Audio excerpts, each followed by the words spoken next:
প্রিয় শ্রোতা, কৈশোরের আবেগে ভেসে না গিয়ে জীবন প্রতিষ্ঠা করাই এখনই সময়।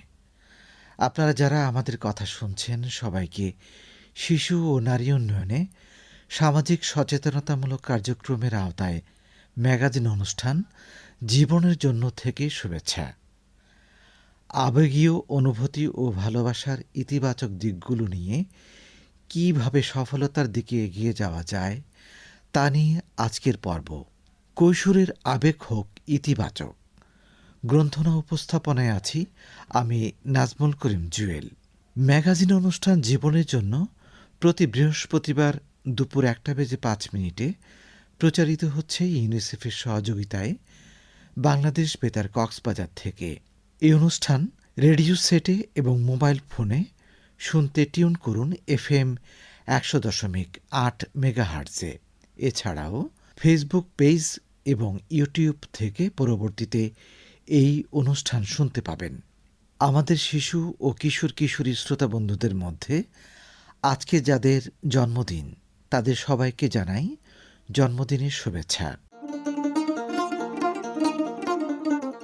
প্রিয় শ্রোতা, মা বাবা ভাবেন কৈশোরে অনেক নিয়ন্ত্রণের মধ্যে রাখলে জীবন সঠিক পথে চলবে, কিন্তু কিশোরীর মন চায় ভালোবাসা, মায়া, মমতা ও বিশ্বাসের সম্পর্ক নিয়ে তাকে ঘিরে থাকবে, ইচ্ছে মতো ঘুরে বেড়াবে কোনো বাধা ছাড়াই।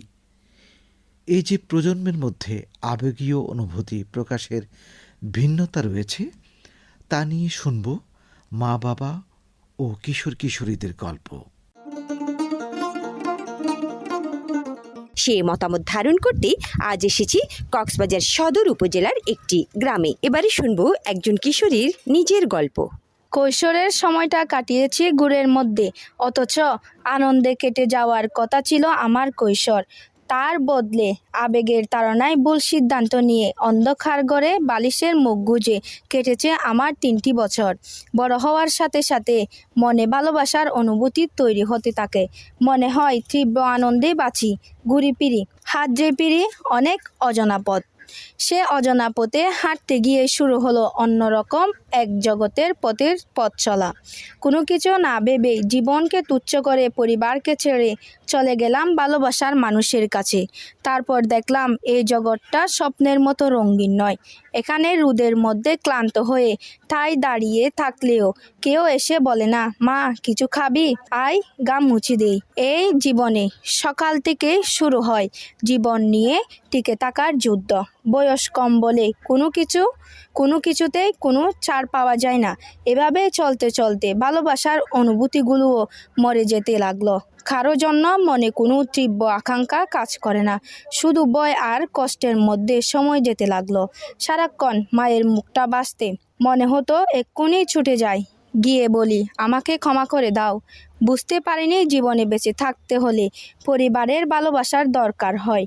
শুধু আবেগ দিয়ে জীবন চলে না। শেষে সেই তীব্র আবেগ কৈশোরকে চিনতে শেখালো নতুন করে। আমি বাড়ি ফিরে এলাম, মা বাবাও আমাকে ফিরে পেয়ে সব ভুলে গেল। আমি আবার পড়ালেখা শুরু করি। এখন আমার সব ভালো লাগে। মা বাবার উপদেশ, নিয়ন্ত্রণ, সব কিছুই। প্রশ্নের উত্তর খুঁজতে গিয়ে মনকে ক্ষতবিক্ষত করতেও ভালো লাগে, হাসতে ভালো লাগে, ছুটতে ভালো লাগে, রাত জাগতে ভালো লাগে। আর এভাবে আমার কৈশোর নিয়ন্ত্রণের মধ্যে থেকেই তার আনন্দযাত্রা শুরু করেছে। জীবন একটাই, তাই কোনো কিছু করার আগে ভেবে সিদ্ধান্ত নেওয়া উচিত। কিছু ঘটনা আছে যা ঘটে গেলে আর পরিবর্তন করা যায় না। তাই সকলের কৈশোর হোক আনন্দময়। প্রিয় শ্রোতা, আমাদের আজকের পর্ব তাদের জন্য যারা নিজের আবেগ নিয়ন্ত্রণ করে চারপাশের সব কিছু সুন্দর করে তুলতে চান। না হলে রেগে গেলেন তো হেরে গেলেন। কেউ আবার নিজের রাগ সন্তানের উপর দেখাতে গিয়ে শারীরিকভাবে আঘাত করেন। সব কিছু বয়সের দোষ বলে কৈশোরের আনন্দযাত্রাকে ভয়ভীতির মধ্যে ফেলে দেওয়া ঠিক নয়। মা বাবার নিয়ন্ত্রণহীন আবেগও অনেক সময় সন্তানের জীবনে ক্ষতিকর প্রভাব ফেলে। এই নিয়ে কিশোর কিশোরীরা এবং তাদের পরিবার কী ভাবছেন সে মতামত ধারণ করতে আজ এসেছি কক্সবাজার সদর উপজেলার একটি গ্রামে। এবারে শুনব এ বিষয়ে তারা কি ভাবছেন সেই মতামত। আর এ নিয়ে আপনাদের সাথে আছি আমি রোজিনা আক্তার রোজি। একজন কিশোরী তার কথা বলতে গিয়ে সে বলল স্কুলের বন্ধুরা তার জীবনকে কিভাবে নিয়ন্ত্রণ করছে। আমি একজন স্কুল শিক্ষার্থী বলছি। বর্তমানে আমাদের স্কুল জীবনে প্রায় অনেক ধরনের ফ্রেন্ড সার্কেল থাকে, তাদের মধ্যে কিছু ভালো কিছু খারাপ। আমাদের এই জিনিসটা দেখতে হবে যাতে আমরা কখনো কোনো খারাপ ছেলে মেয়েদের সাথে ফ্রেন্ডশিপ না করি, কারণ সঙ্গ যেমনই হোক সঙ্গের উপর সব কিছু ডিপেন্ড করতেছে। আমরা সবসময় ভালো ছেলে মেয়েদের সাথে মিশবো, খারাপদেরকে অ্যাভয়েড করব। এছাড়াও আমাদের পড়াশোনার পাশাপাশি সাংস্কৃতিক, খেলাধুলা, গান, নাচ এসব বিষয়ে আমাদের ইনভলভ থাকতে হবে যাতে আমরা এসব খারাপ বিষয়গুলো থেকে দূরে থাকতে পারি। এসব ব্যাপারেও আমাদের ফ্রেন্ডরা অনেক সময় আমাদের বিভিন্নভাবে সহযোগিতা করতে পারে। কিশোর বয়সেও আমাদের এটা খেয়াল রাখা উচিত যে আমরা কখনো খারাপ বন্ধুদের সাথে বন্ধুত্ব না করি। যেহেতু আমরা দিনের অনেকটা সময় বাইরে টিউশন স্কুলে কাটাই, সেহেতু আমাদের সবসময় সতর্ক থাকতে হবে যেন বন্ধুদের কারণে আমাদের জীবনে কোনো ধরনের খারাপ প্রভাব না পড়ে। এছাড়াও আমাদের জীবনের সকল বিষয়ে কিশোর বয়সে বন্ধুরা অনেক প্রভাব ফেলে। আমাদের জীবনের সিদ্ধান্ত নিতেও তারা অনেক ধরনের সহযোগিতা করে। একজন কিশোরী জানাচ্ছে কেউ যৌন হয়রানি বা অশোভন আচরণ করলে সে কি করে। আমি একজন কিশোরী, আমি বলতে চাই কেউ আমাকে যৌন হয়রানি করলে আমি সঙ্গে সঙ্গে প্রতিবাদ করি। যেমন রাস্তায় চলাচল করার সময় বা কোথাও যাওয়ার সময় দেখা যায় অনেক সময় অনেক ছেলেরা খারাপ মন্তব্য করে, যেটা আমার খুব খারাপ লাগে। অনেক সময় আমি তাদেরকে এটাও বলি তাদের ঘরে কি আমার মতো কোনো মা বোন নাই, তাদের ঘরে মনে হয় আমার মতো একটি বোন আছে, তাহলে তারা কেন অন্য ঘরের একটি মেয়েকে এভাবে আচরণ করে। আর আমি সব সময় আমার আত্মবিশ্বাস বজায় রাখি যেন কখনো এই ধরনের পরিস্থিতি হলে আমি সাথে সাথে প্রতিবাদ করতে পারি। যদি আমি মনোবল ঠিক না রাখি তাহলে আমাদের মতো কিশোরীদের সাথে এই ধরনের যৌন হয়রানি এবং অশোভন আচরণ হতে পারে। তাই একজন কিশোরী হিসেবে আমি এইসব বিষয়ে সচেতন থাকি এবং আমার সাথে যদি এই ধরনের কোনো কিছু হয় তাহলে আমি সেটা অবশ্যই প্রতিরোধ করার চেষ্টা করি। একজন কিশোর জানাচ্ছে রেগে গেলে সে তার পরিবারের সাথে কিরকম আচরণ করে। আমার বয়স 16 বছর। আমি যখন বাড়িতে থাকি তখন কোনো কারণে রাগ করলে আমি পরিবারের সবার সাথে খারাপ ব্যবহার করি। দেখা যায় পরিবারের ছোট ভাই বোন বা ছোট যারা আছে তাদের সাথে খুব খারাপ আচরণ করে ফেলি, বড়দের সাথেও খারাপ আচরণ করে ফেলি, কিন্তু রাগের মাথায় তখন কি বলে ফেলি সেটা আমার বোধগম্য হয় না। এমনকি বাবা মার সাথেও খারাপ ব্যবহার করা হয়ে থাকে। অনেক সময় দেখা যায় আমি রাগের মাথায় জিনিসপত্র ভাঙচুর করে ফেলি, এটা আসবাবপত্র নষ্ট করে ফেলি, যেটা আমার পরিবারের জন্য খুবই ক্ষতিকর। কিন্তু তখন আমার মাথায় এটাই কাজ করে, এই কাজটা আমার পছন্দ মতো হয়নি কেন। হয়তো আমি চাচ্ছি কোনো কাজটা আমার মতো করে হোক, কিন্তু সেটা আমার মতো করে হচ্ছে না। তখন আমার মাথা গরম হয়ে যায় বা আমি মেজাজ হারিয়ে ফেলি, তখন পরিবারের সাথে আমি খারাপ আচরণ করে ফেলি। কিন্তু পরে বুঝতে পারি এটা একদমই করা ঠিক হয়নি, এটা খুবই অন্যায়। নিজেকে সংযত রাখা সবথেকে বড় বিষয়, এইটাই নিজেকে সংযত রাখা। বিপদের সময় হোক বা যে কোনো রাগের মাথায় হোক নিজেকে নিয়ন্ত্রণ করাটাই হচ্ছে সবথেকে বড় বিষয়। একজন অভিভাবক জানাচ্ছেন যে কোনো কারণে যদি তিনি তার কন্যা সন্তানের উপর রাগান্বিত হয়ে যান তখন তিনি কি করেন।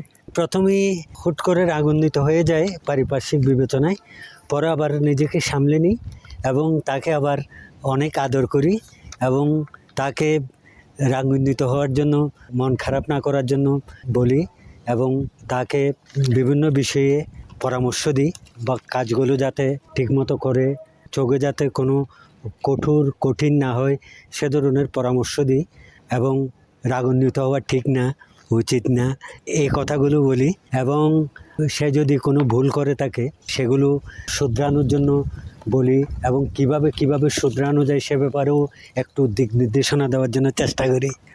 আমি মনে করি কি একজন বাবা হিসাবে, অভিভাবক হিসাবে তাকে যদি তার ভুলগুলো এই শিশু বয়সে যদি আমি শুধরিয়ে না দিই তাহলে সে আরও অনেক ভুল করতে পারে এবং তার ভুলগুলো শুধরিয়ে দেওয়া উচিত। বিশেষ করে এই কৈশোর বয়সে তার ভুলগুলো যদি অভিভাবকেরা শুধরিয়ে না দেয় তাহলে সে আরও ভুল করতেই থাকবে, মানে সঠিক পথ আসতে পারবে না। এখন যদি আমার মেয়ে কোনো কারণে ভুল করে তো প্রথমে আমি একটু রাগান্বিত হলে পরে তাকে আমি শুধরিয়ে দেওয়ার চেষ্টা করি। একজন অভিভাবক তার মতামত জানাচ্ছেন যে তার মেয়ের কোন কোন বিষয় নিয়ে তার ভয় কাজ করে। আমি একজন অভিভাবক বলছি। মেয়ে যখন কলেজে যায় তখন একটু থাকে, স্কুলে যায়, তারপরে যখন পড়তে যায় টিচারের কাছে তখন একটা টেনশন থাকে, বাসা না ফেরা পর্যন্ত একটা টেনশন থাকে। সেজন্য বাইরে গেলে যে রাস্তাঘাটে কত বিপদ থাকে, আপদ থাকে, মানে বাসা না আসা পর্যন্ত আমাদের একটা টেনশন থাকে। আবার এমন হয় যে মেয়ে এই বয়সে কোনো ভুল পথে গেল কি না, সেটা কিশোরী বয়সটা হচ্ছে একটা সেনসিটিভ সময়। এই সময় তারা ভালো মতো কিছুই বুঝতে পারে না, সেজন্য মাদের বাসা না ফেরা পর্যন্ত একটা টেনশানে কাজ করে। বাবা মাদের উচিত এই সময়ে কিশোরী মেয়েদেরকে তাদের প্রতি সজাগ থাকা দরকার। এই সময় বাবা মা যদি তাদের প্রতি সঠিকভাবে খেয়াল না রাখে, তারা হয়তো জীবনে ভুল করতে পারে। অনেক সময় তারা খারাপ বন্ধু বান্ধবের সাথেও মিশে, এই জন্য তারা বিপদগামী হতে পারে। আর একজন মা হিসাবে আমি বলবো, এইসব ব্যাপারে আমার কিশোরী মেয়েটিকে নিয়ে আমি অনেক উদ্বিগ্ন থাকি। তারপরেও আমি চাই সবসময় সচেতন থাকতে, আমার কিশোরী মেয়েটা যেন নিরাপদে থাকে। প্রিয় শ্রোতা বন্ধুরা, আমরা এখন শিশুর যত্ন নিয়ে একটি গান শুনব। শোনো শোনো সবাই শোনো, শোনো শোনো সবাই শোনো, সবাই মনে রাখবে, যত্নে শিশু বড় হলে শিশু ফল পাবে ভাই, যত্নে শিশু বড় হলে শিশু ফল পাবে। শোনো শোনো সবাই শোনো, শোনো শোনো সবাই শোনো, সবাই মনে রাখবে, যত্নে শিশু বড় হলে শিশু ফল পাবে ভাই, যত্নে শিশু বড় হলে শিশু ফল পাবে। প্রিয় শ্রোতা, আপনারা শুনছেন ম্যাগাজিন অনুষ্ঠান জীবনের জন্য, প্রচারিত হচ্ছে ইউনিসেফের সহযোগিতায় বাংলাদেশ বেতার কক্সবাজার থেকে FM 100.8 মেগাহার্টজে। আজকের পর্বে কৈশোরের আবেগ হোক ইতিবাচক। এখন শুনবেন বিশেষজ্ঞদের মতামত। প্রিয় শ্রোতা, কিশোরী মেয়েদের আবেগ বোঝা অনেক কঠিন। কখন যে মন আনন্দে হেসে উঠবে, আবার কখন খিটখিটে মেজাজে কথা বলবে, বোঝাই মুশকিল। নিজের পছন্দ মতো কোনো কিছু না পেলে রাগ পুষে রাখে অনেকে। এই বয়সে ভালোবাসা বা অন্যের প্রতি আগ্রহ জন্মায়। পরিবার থেকে বাধা দিলে অনেকে বাড়ি ছেড়ে বের হয়ে যায়। এই নিয়ন্ত্রণহীন আবেগের মধ্যে বসবাস করলে জীবনে কত বিপর্যয় নেমে আসতে পারে, তা উন্নয়নের জন্য কি করা যেতে পারে, এই বিষয়ে আলোচনা ও পরামর্শের জন্য আজ এসেছি কক্সবাজার সদর উপজেলার মনোবিজ্ঞানী নুসরাত জারিনের কাছে। আপনার কাছে জানতে চাইব, কিশোরী মেয়েদের মধ্যে যদি এই ধরনের নেতিবাচক বা ক্ষতিকর আবেগ দেখা যায়, তবে তা নিয়ন্ত্রণ করতে কি করা প্রয়োজন? পরিবার থেকে খুব বেশি শাসন করলে হয়তো আরও বিদ্রোহী হয়ে উঠবে। তাই কিশোরী মেয়েরা নিজেরা কিভাবে তাদের এই ক্ষতিকর আবেগ থেকে মুক্ত হতে পারে? কিশোরী বয়সে আবেগ ভিন্ন ভিন্নভাবে নিয়ন্ত্রিত হয়। কারো কারো আবেগ অনেক বেশি দেখা যায়, কারোই বা কম। অনেক সময় দেখা যায় কিশোর এই বয়সে আবেগের নিয়ন্ত্রণহীনতায় পড়ে অনেক ধরনের খারাপ আচরণ করে ফেলে বা ভিন্নমুখে পরিচালিত হয়। এই সময়ে সবচেয়ে বেশি ভূমিকা রাখতে হবে পরিজনদের। বাবা মা আত্মীয় স্বজন যারা আছে তাদেরকে কিশোরী ছেলে মেয়েদের বোঝাতে হবে এই সময়ে তাদের যে একটা শারীরিক পরিবর্তন হয়, শারীরিক পরিবর্তনের পাশাপাশি মানসিক পরিবর্তন হয়। এই মানসিক পরিবর্তনটা কখনো ইতিবাচক হিসেবে পরিবর্তন দেখা দেয়, আবার কখনো নেতিবাচক হিসেবে পরিবর্তন দেখা দেয়। তাদের আশেপাশে যারা থাকে, বাবা মা ভাই বোন আত্মীয় স্বজন বন্ধু বান্ধব, তাদের মধ্যে যদি পজিটিভ বা ইতিবাচক কোনো মনোভাব দেখা যায় বা ভালো লাগা ভালোবাসার এই অনুভূতিগুলো প্রকাশ করে কিশোর কিশোরীদের প্রতি, তাহলে তাদের আবেগ পজিটিভ দিক দিয়ে ধাবিত হবে এবং তারা বিশ্বাস করবে তাদেরও কিছু মূল্যবোধ আছে এবং তাদের কথাকে অন্যরা মূল্যায়ন করছে বা ভেবে দিচ্ছে। সাধারণত দেখা যায় আবেগ নিয়ন্ত্রণ করাটা অনেক বেশি কঠিন, কিন্তু যখন আবেগ আপ্লুত হয়ে পড়ে মানুষ, তখন চারপাশ চিন্তা করে না। এই জন্য আবেগ আপ্লুত হওয়ার আগে যে সিচুয়েশনটা তৈরি হয় সেটাকে কন্ট্রোল করতে হবে। সেটাকে কন্ট্রোল করার জন্য একটা পজিটিভ পরিবেশ তৈরি করতে হবে। পজিটিভ পরিবেশ এক্ষেত্রে সবচেয়ে বড় বেশি ভূমিকা রাখতে পারে। এই সময়ে দেখা যায় কিশোরী মেয়েদের সাধারণত পড়াশোনা বন্ধ করে দেওয়া, খেলাধুলা বন্ধ করে দেওয়া, বন্ধু বান্ধবদের সাথে মেশা বন্ধ করে দেওয়া, এগুলো শুরু হয় পরিবারের কাছ থেকে। ফলে তারা ওই আবেগটা নেতিবাচক দিকে প্রভাবিত হয়, তারা আবেগকে কন্ট্রোল করতে পারে না, ফলে আরও অনেক ধরনের খারাপ কাজে নিযুক্ত হয়ে পড়ে। এই জন্য আবেগকে নিয়ন্ত্রণ করার জন্য, তাদেরকে বিপদ থেকে উদ্ধার করার জন্য ভালোভাবে যেন জীবন পরিচালিত হতে পারে, ভালোভাবে যেন তারা ভালো মন্দ বুঝতে পারে, যারা বাবা মারা আছেন, গার্জিয়ানরা আছেন, বন্ধুবান্ধব, আত্মীয় স্বজন, তাদেরকে বোঝাতে হবে এই জিনিসটা ভালো, এই জিনিসটা ভালো না, এবং তাদের যেগুলো তারা কি চায়, তাদের চাওয়া পাওয়াটা কি, আসলে তারা কি চাচ্ছে এবং তাদের কথার মূল্যায়ন করতে হবে, সেটা তাদেরকে বুঝতে দিতে হবে। প্রত্যেক মানুষেরই একটা নিজস্বতা আছে। ওই বয়সী ছেলেমেয়েরা চায় তাদের গ্রহণযোগ্যতা, তারা মনে করে তারাও কিছু বিষয়ে ডিসিশন দিতে পারে। বাবা মা এই ক্ষেত্রে যদি ছেলেমেয়েদের কাছ থেকে কিছু ডিসিশন নেয় এবং তারা কি কাজ করবে সেটা তাদের কাছ থেকেই জানতে চায়, তাহলে তারা বুঝতে পারবে তাদের মূল্যায়ন আছে, তাদেরকে মূল্যায়ন করছে। তাহলে তারা সাধারণত নেতিবাচক দিক দিয়ে প্রভাবিত না হয়ে ইতিবাচক দিক দিয়ে প্রভাবিত হওয়ার সম্ভাবনা বেশি থাকে। আসলে মূল্যায়ন করতে হবে, তাদেরকে ডিসিশন তৈরি করতে পারে সেরকম একটা পরিবেশ সৃষ্টি করে দিতে হবে, এবং তাদের আশেপাশে যে পরিবেশের সাথে তারা থাকে, ঘরে বাহিরে খেলার মাঠে, ওই পরিবেশগুলো যেন সাধারণত তাদের পক্ষে ইতিবাচক হয়, তাদেরকে যেন ভালো চোখে দেখে সেরকম একটা পরিবেশ তৈরি করে দিতে হবে। প্রিয় শ্রোতা, আবার অনেকের মতে মানুষের আবেগ কম থাকা উচিত নয়। এই আবেগের কারণেই তো পৃথিবীতে প্রেম, ভালোবাসা, মায়া, সহানুভূতি, শ্রদ্ধাবোধ, মানবতা টিকে আছে। প্রত্যেক পরিবারে মা বাবা তাদের সন্তানদের সাথে কিভাবে ইতিবাচক আচরণ করতে পারে সেই বিষয়ে বিশেষজ্ঞের সাথে পরামর্শের জন্য আজ এসেছি কক্সবাজার সদর উপজেলার মনোবিজ্ঞানী নুসরাত জেরিনের কাছে। আপনার কাছে জানতে চাইব, সন্তানকে অতিরিক্ত নিয়ন্ত্রণ বা সহিংস আচরণ না করে মা বাবা কিভাবে ইতিবাচক আচরণের মাধ্যমে বড় করতে পারে। সাধারণত বলা হয়ে থাকে যে শিশুরা ভালোবাসার মধ্য দিয়ে বড় হয়, তারা ভবিষ্যতে ভালো কিছু করার সম্ভাবনা থাকে, তারা স্নেহশীল হয়, তারা মানুষকে শ্রদ্ধা করতে শেখে, এবং যারা কঠোর পরিস্থিতির মধ্য দিয়ে বড় হয় এবং যারা খুব রূঢ় আচরণের মধ্যে দিয়ে যায় এবং ভিন্ন ভিন্ন খারাপ পরিবেশের মধ্যে দিয়ে বড় হয়, ভবিষ্যতে তারা বিভিন্ন ধরনের খারাপ কাজ, বিভিন্ন ধরনের নোংরামি, বিভিন্ন ধরনের অনৈতিক কাজে লিপ্ত হয়। এই জন্য শিশুদেরকে এমনভাবে গড়ে তুলতে হবে যেন তার বেড়ে ওঠার পরিবেশটা অনেক বেশি পজিটিভ হয়, যেন তার বেড়ে ওঠার পরিবেশটা অনেক বেশি সুন্দর হয়, সে যেন বুঝতে পারে তার পরিবেশটা অনেক সুন্দর, তাকে বাঁচতে হবে, তাকে সুন্দর একটা পৃথিবীতে গড়ে তুলতে হবে।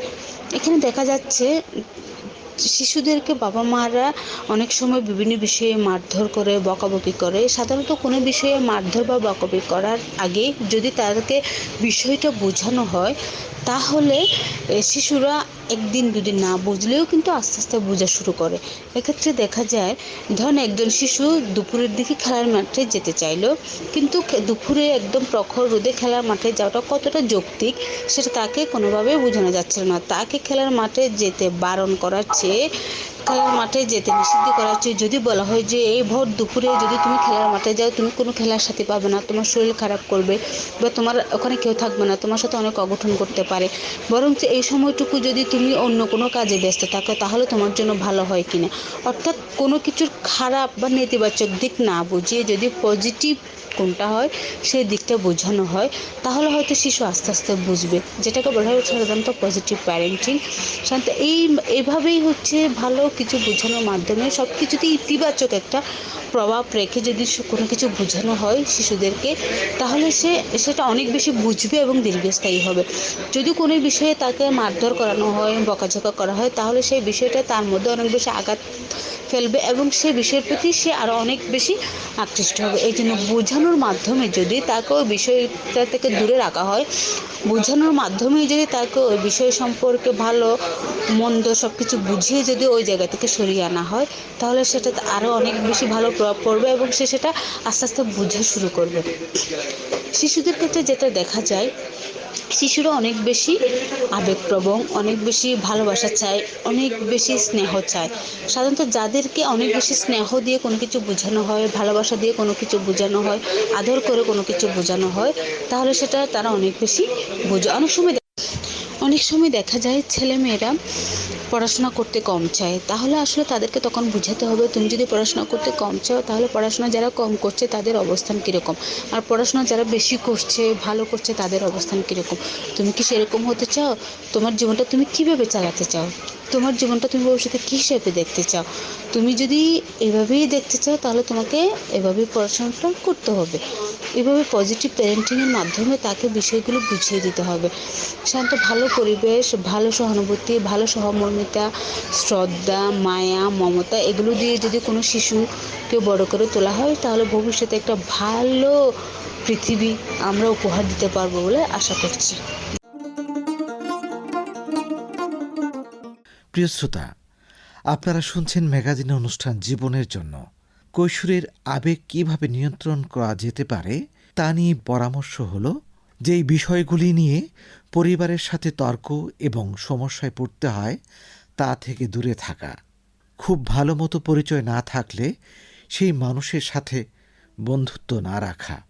প্রিয় শ্রোতা, অনুষ্ঠান সম্পর্কে সুনির্দিষ্ট মতামত জানাতে পারেন বাংলাদেশ বেতার কক্সবাজার ফেসবুক পেজে। যারা অনুষ্ঠানটি শুনছেন এবং তথ্য দিয়ে সহায়তা করেছেন তাদের প্রত্যেককে জানাই আন্তরিক ধন্যবাদ। প্রিয় শ্রোতা বন্ধু, আজকের মতো এখানে বিদায় নিচ্ছি। সকলের সুস্থতা কামনা করে শেষ করছি ম্যাগাজিন অনুষ্ঠান জীবনের জন্য। আজকের পর্ব কৈশোরে আবেগ হোক ইতিবাচক প্রচারিত হয়েছে ইউনিসেফের সহযোগিতায় বাংলাদেশ বেতার কক্সবাজার থেকে FM 100.8 মেগাহার্টজে। পরবর্তী পর্ব নতুন কোনো বিষয় নিয়ে প্রতি বৃহস্পতিবার দুপুর 1:05 শোনার আমন্ত্রণ রইল। শ্রোতা বন্ধুরা, জানিয়ে রাখি আজকের অনুষ্ঠানটি গ্রন্থনা উপস্থাপনায় ছিলাম আমি নাজমুল করিম জুয়েল, রেকর্ডিং ও সম্পাদনায় ক্যাংরি রাখাইন, তত্ত্বাবধানে মোহাম্মদ আশরাফ কবির এবং অনুষ্ঠানটি প্রযোজনা করলেন কাজী মোহাম্মদ নুরুল করিম।